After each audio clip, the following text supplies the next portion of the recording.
સફળ બનતી યોગંધરની યોજના વીરતા, વક્તૃત્વ, વાક્ય ચાતુર્ય, વિદ્વતા અને વીણાવાદન આ બધી એવી તો કામણગીરી કલાઓ છે કે જે વેરીને પણ વશ બનાવી દે. વત્સરાજ ઉદયનમાં આવી અનેક કલાઓ એકબીજા સાથે સ્પર્ધા કરતી વિકસતી રહી હતી.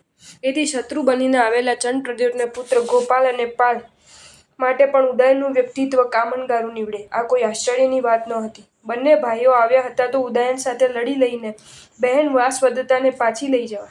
આ માટે એમણે સંઘર્ષના માંડાણ કર્યા પણ ખરા, પરંતુ સંઘર્ષ જ્યાં થોડોક જ આગળ વધ્યો ત્યાં ગોપાલ પાલને ઉદયનનો સાચી રીતનો પરિચય મળી જતાં એમની વિચારધારાએ એકાએક જ પલટો લઈ લીધો. એ બંને વિચારી રહ્યા, આમ પણ કન્યા એ પારકું ધન જ ગણાય છે, માટે વાસવદત્તા ખરી રીતે તો પારકી થાપણ હોવાથી આજે નહીં તો કાલે એને કોઈના ઘરે વળાવી તો પડશે. તો પછી વાસવદત્તા માટે આ ઉદયન શા ખોટો ગણાય? ઉદયન જેવું વીર તત્વ મળવું ખરેખર દુર્લભ ગણાય. આવી વીરતા, આવી કલાકુશળતા અને આવી રૂપરાશિનું દર્શન આજે જ થવા પામ્યું. માટે આપણે પિતાજીને આ બધું સમજાવીશું તો પિતાજી જરૂર આપણી વાતને સ્વીકારી જ લેશે. આપણે ભલે સંઘર્ષ કરવા આવીએ છીએ, પણ અત્યારે એમ લાગે છે કે ઉદયન સંઘર્ષ કરવા લાયક નહીં, પણ જાવા જેવા રાજકુમાર છે. આ જાતનું દિલ પરિવર્તન ગોપાલ અને પાલ પાસેથી શસ્ત્રો હેઠા મુકાવી ગયું. તેઓએ બહેન પાસે જઈને કહ્યું, બહેન, તું સાચી છે. મેં તે જેની પર પસંદગી ઉતારવાનું વિચાર્યું છે એ પસંદગી અંધારામાં હીરો હાથમાં આવી ગયા જેવી જણાય છે. માટે ક્રોધનો ધોધ વેવડાવવાના ધ્યેયપૂર્વક આવેલા અમે હવે પ્રેમનો ધોધ વહેતો મૂકીને પિતાજી પાસે જવા માંગીએ છીએ.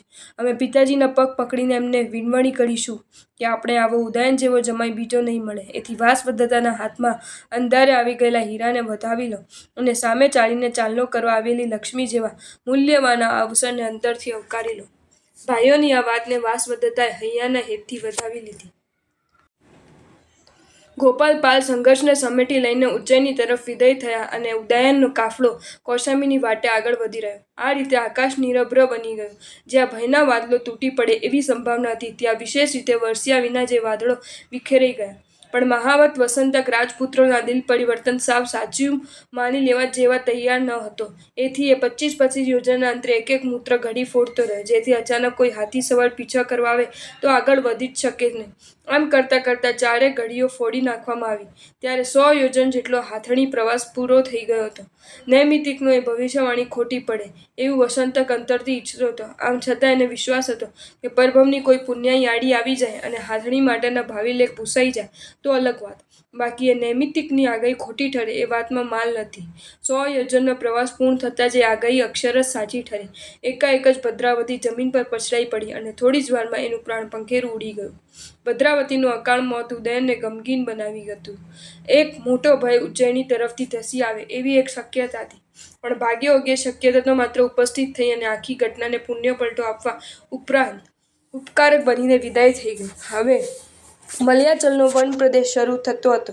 આ પ્રદેશમાં પગપાળા આગળ વધવું ઘણું કષ્ટપ્રદ હતું, પરંતુ આ કષ્ટને ઈચ્છા અનિચ્છાએ વધાવી લેવા સિવાય કોઈ છૂટકો જ ન હતો. એથી સૌ આગળ વધવા માંડ્યા. વત્સરાજ ઉદયનને પોતાની સાહસિકતા અને પોતાના ભુજાબળ પર વિશ્વાસ હતો. એથી એમણે મંત્રી અને મહાવતને આગળ વધવાની અનુમતિ આપતા જણાવ્યું, મંત્રીશ્વર, હવે મલયાચલનો વિકટ પ્રદેશ શરૂ થાય છે. તમને યાદ હોય તો પેલો ભીલ આ પ્રદેશનો રાજા જેવો જ હોવાથી ભીલરાજ તરીકે ઓળખાય છે. માતા મૃગાવતીનું કંકણ લઈને એ પિતા શતાનીક પાસે આવ્યો હતો. ત્યારથી એ આપણા પર અનેરો સદ્ભાવ રાખે છે. માટે તમે ત્યાં જઈ પહોંચો અને અમારો માર્ગ નિર્વિઘ્ન બની રહે એ માટે એને આગળ કરો, જેથી આપણે સૌ હેમખેમ કૌશાંબી પહોંચી જઈએ.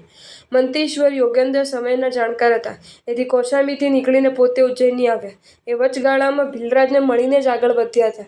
એથી એમને કહ્યું, રાજી, હું આપને ગુપ્ત વેશે મળવા આવ્યો ત્યારે ભીલરાજને મળીને જ આવ્યો હતો. આપણા પર તોલાયેલા વિઘ્નની વાત સાંભળીને ભીલરાજ ગળગળો બની ગયા હતા અને એમને આપના હેમખેમ કૌશાંબી પહોંચવાનું મને વચન આપ્યું હતું. એથી હું એ પલ્લીમાં જલ્દી પહોંચી જવા ઈચ્છતો જ હતો, પણ મને એમ થતું હતું કે આવી અટીમાં આપણે એકલા અટુલા મૂકીને કઈ રીતે આગળ જઈ શકાય. પરંતુ આપે જ્યારે સામેથી જ આવી ઈચ્છા દર્શાવી ત્યારે મને ભાવતું ભોજન પીરસાયા જેવો આનંદ થયો છે. પલ્લી સુધી આવી પહોંચતા આપણે 2-3 દિવસથી વધુ સમય નહીં થાય, માટે વહેલામાં વહેલી તક અમે બે ત્યાં પહોંચી જઈશું અને આપણે લેવા માટે ભીલરાજને પાઠવીશું. ફરમાવો, આ સિવાય બીજી કોઈ આજ્ઞા? રાજવી ઉદયન યોગેન્દ્રની અગમચેતી પર આવવારી ઉઠ્યા. એમની કાર્યદક્ષતા પર ઉદયનને વારી જવાનું મન થઈ આવ્યું. એમણે કહ્યું, તમારા જેવા કાર્યકુશળ મંત્રીશ્વરની પ્રાપ્તિ બદલ ગૌરવ લેવાનું મન થાય છે. તમે આગળ વધો, તમારા પગલે પગલે અમે આવી જ રહીએ છીએ. સ્પેલ્લીમાં પહોંચી ગયા બાદ તો કૌશાંબી આવી જ ગઈ, એમ સમજો ને. મંત્રીશ્વર અને મહામત રાજવી ઉદયનથી છૂટા પડ્યા. એ બંનેને પવન વેગે પોતાના પ્રવાસને દોડાવી મૂક્યો. ઉદયન વાસવદત્તા અને કાંચનમાલા પર બનતી ઝડપે પ્રવાસને લંબાવી રહ્યા. હવે તો અટવીમાં જ પર્યટન કરવાનું હતું અને પગ સિવાયનું બીજું કોઈ વાહન વિદ્યમાન ન હતું. આમ છતાં ઉદયનને વાસવદત્તા અને વાસવદત્તાને ઉદયનનો તેમજ આ બંનેને કાંચનમાળાનો એવો સાથ અને સથવારો હતો કે કોઈ પણ જાતના ખેદ વિના એ ત્રણે આગળ વધી રહ્યા. થોડા અગાઉ સુધી તો તે બધાની પ્રસન્નતા અકબંધ જળવાઈ રહી, પણ મનની મક્કમતા જાળવી રાખવી એ જુદી વાત હતી અને પગનું પરાક્રમ ટકાવી રાખવું એ જુદી વાત હતી. એથી થોડા ગાઉના પંદ કપાયા બાદ એમના શરીરમાં એવો થાક ભરાયો કે પગલું પણ આગળ ઉઠાવવાની તાકાત ખોઈ બેઠા. અટવીનો પ્રદેશ, ઉબડ-ખાબડ રસ્તા, અડવાનું મસ્તક અને અડવાના પગ, પગલે પગલે પથ્થરા અને કાંટા કાંકરા. રાજસુખમાં ઉછરેલા ઉદયનને વાસવદત્તા આવા કષ્ટોને ક્યાં સુધી ખમી શકે? એથી શરૂઆતમાં તો પવન વેગે ટકાવી રાખવામાં સફળ સાબિત થયેલો એમનો પ્રવાસ એકાદ દિવસ પછી તો ઉનાળામાં વહેતી પવનની લહેર જેવી ઘટી ટકાવી રાખવામાં અસફળ નીવડ્યો. પ્રવાસના કષ્ટ ઉપરાંત એમાં ભૂખ તરસનું દુઃખ ઉમેરાયું અને એ ત્રિપુટી મનથી થોડી પડી ભાંગીને ભીલરાજની પ્રતીક્ષા કરતી રહી. ભીલરાજની પ્રતીક્ષામાં ને પ્રતીક્ષામાં એ ત્રિપુટીએ થોડો પંથ કાપ્યો ત્યાં એક દિશામાંથી અણધારી આફત ધસી આવી. ઉદયને આશા તો ભીલરાજની રાખી હતી, પણ આવી પડી ભીલસેના. અટવીમાં આમ તેમ રખડતા ભીલોએ જ્યારે પોતાની નજર સામેથી પસાર થતાં ઉદયન આદિ ત્રણને નિહાળ્યા. એમના અંગ પર ધમકતા દાગીના જ્યાં એમની નજરે ચડ્યા ત્યાં એમને વારસામાં મળેલા લૂંટફાટના સંસ્કાર જાગી ઉઠ્યા અને એ ભીલોએ કોઈ સેનાની જેમ સંગઠિત બનીને ત્રણેયને લૂંટવાનું નક્કી કરી નાખ્યું. આ નિર્ણય મુજબ એ બધા ભીલો એક ઠેકાણે એકઠા થઈ જઈને ઉદયને વચ્ચે જ ઊભો રહેવાની ફરજ પાડી. અંધારેલી આવેલી આફતે વાસવદત્તાને એકદમ બેબાકલી બનાવી મૂકી. એના હૈયામાંથી તો નિસાસો નીકળી પડ્યો. એને ઉદયનને કહ્યું, ઓહ, આ તો પડતા પર પાટું. ઉજ્જૈનીથી આપણે કેવા કેવા મનોરથો સેવીને નીકળ્યા હતા, પણ ધાર્યું બધું પાર પડતું નથી અને અણધાર્યું ઘણું બધું સામેથી આવીને ઉપસ્થિત થઈ જાય છે. આપણે ક્યાં ધાર્યું હતું કે એકલા અટુલા વગડાની વાટે ચાલવું પડશે? ભૂખ અને તરસના દુઃખ પણ ધારણાની બહારના જ ગણાય અને આવી રીતે ભીલો સામે થશે એની તો આપણે કોઈ ધારણા જ નહોતી. ખરેખર આફત આવે છે ત્યારે એ એકલી નથી આવતી, પણ છોકરા થઈ અને ભાઈ ભાંડુઓને સાથે સાથે તેડતી આવે છે. આટલું કથન પૂરું કરતાં વાસવદત્તા રડી પડી. ઉદયને એને સાંત્વના આપતા કહ્યું, અત્યારે એકમાત્ર મૃગાવતીનું નામ સ્મરણ કરો. એના પ્રભાવે આ પતિ તો પલવારમાં પલાયન થઈ જશે. જે સાપને જોઈને સામાન્ય માણસ ભયભીત બની ઉઠે એ જ સાપને જોઈને મોર નાચી ઉઠતો હોય છે અને એ સાપનો કોળિયો કરી જતો હોય છે. માટે ભીલોથી આપણે ડરવાની જરૂર નથી. આપણે તો મોર છીએ, મોર. મોર વળી સાપથી ડરે ખરો? આ પ્રમાણે મહામંત્ર અને મૃગાવતીનો મંત્ર વાસવદત્તાને આપીને ઉદયને ભીલસેના તરફ વળ્યા.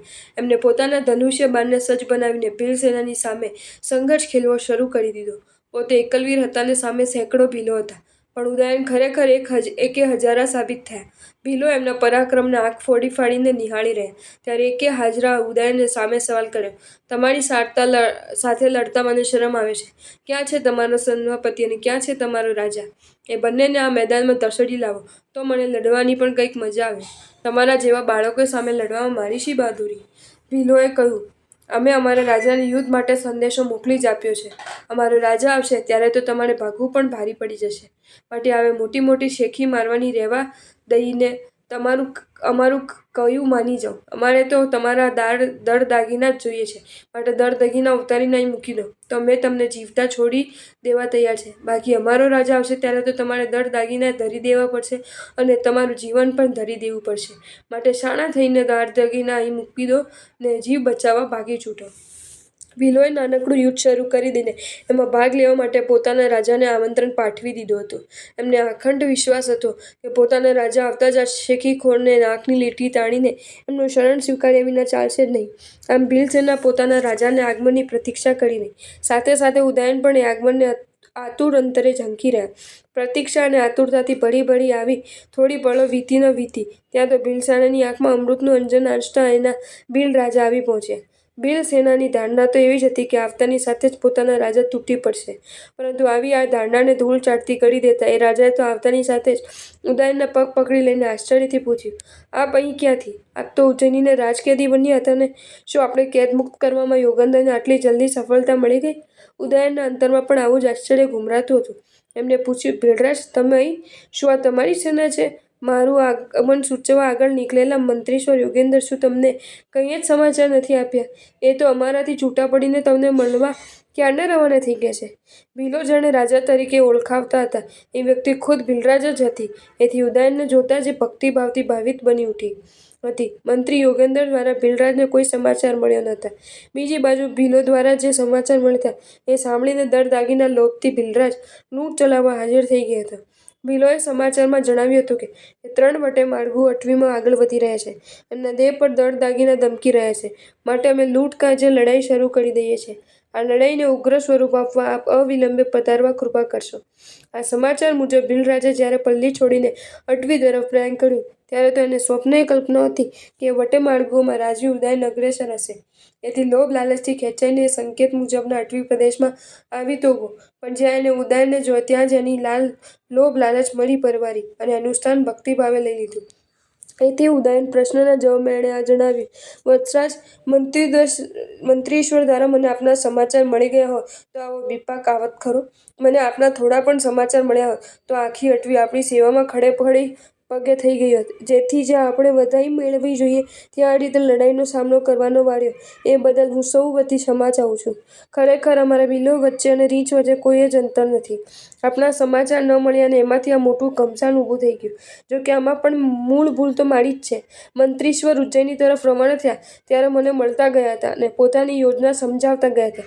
એથી આપની ખબર મેળવવાની જવાબદારી મારી જ હતી, જે હું ચૂક્યો, માટે મને ક્ષમા આપશો. મૃગાવતીનો મંત્ર જાપ કરી રહેલી વાસવદત્તા અને કાંચનમાલા બંને આ ચમત્કાર જોઈને આભા બની ગયા. લડાઈનો સગાઈમાં થઈ ગયેલો આ રીતનો પુણ્ય પલટો ખરેખર આશ્ચર્ય અને અહોભાવ જગાડનારો હતો. ભીલરાજે જ્યાં ઉદયનના ચરણની ચાકરી સ્વીકારી ત્યાં જ આખી ભીલસેના પણ એ ચાકરી સ્વીકારવા પડાપડી કરી રહી. વાસવદત્તાને મન આ એક મહાન ચમત્કાર જ હતો. એ વિચારી રહી કે આટલી બધી ચમત્કૃતિની સર્જક મૃગાવતી કોણ હશે?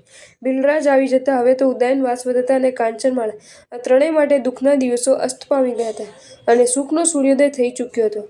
ભીલસેનાએ પોતાના ખભાને પાળખી બનાવીને અને પાળખીમાં ઉદયન, વાસવદત્તાને પ્રેમપૂર્વક બેસાડીને પોતાની પલ્લીના પ્રવેશદ્વારે લાવી મૂક્યા. એ પાળખી જ્યારે પલ્લીમાં પ્રવેશી ત્યારે ભીલરાજ હર્ષનૃત્ય કરી રહ્યા. ભીલરાજની પ્રજા આજ્ઞાની જરૂર હતી, પણ એના હૈયામાં જે ભક્તિભાવ ઉભરાતો હતો એ કૌશાંબીની પ્રજાની ભક્તિથી જરાય ઉતરતો નહોતો. એથી 2 દિવસનું પલ્લીનું આતિથ્ય માણીને વત્સરાજ ઉદયન જ્યારે કૌશાંબી તરફ આગળ વધ્યા ત્યારે એક શ્રેષ્ઠ હાથી પર એમનો પ્રવાસ ચાલુ થયો. ભીલરાજે કેટલાય મણિમૌક્તિકો ભેટના રૂપે ધરીને ઉદયન તરફ જે કૃતજ્ઞતા વ્યક્ત કરી હતી એ તો કોઈ ભૂલી શકે એમ જ નહોતું. ભીલરાજ જેના ભોમ્યા હતા એવો વત્સરાજ ઉદયનનો એ કાફલો થોડા દિવસમાં કૌશાંબીમાં પ્રવેશ્યો.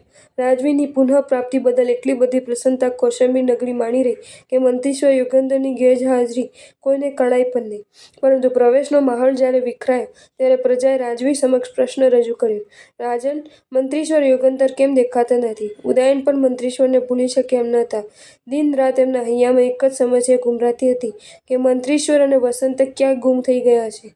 આ વિષયમાં પ્રજા કરતાં હું પણ વિશેષ કશું જ જાણતો નથી. પ્રજાનો એ પ્રશ્ન રાજવીના પ્રશ્ન દ્વારા બેવડાયો અને વાતાવરણ વધુ પ્રશ્નાત્મક બન્યું. યોગેન્દ્રની યોજના તો સફળ બની. તેના પ્રભાવે વત્સરાજ કૌશાંબીમાં હેમખેમ આવી પહોંચ્યા, પણ યોજનાના યોજક યોગેન્દ્રને કોણ ઉઠાવી ગયું હશે?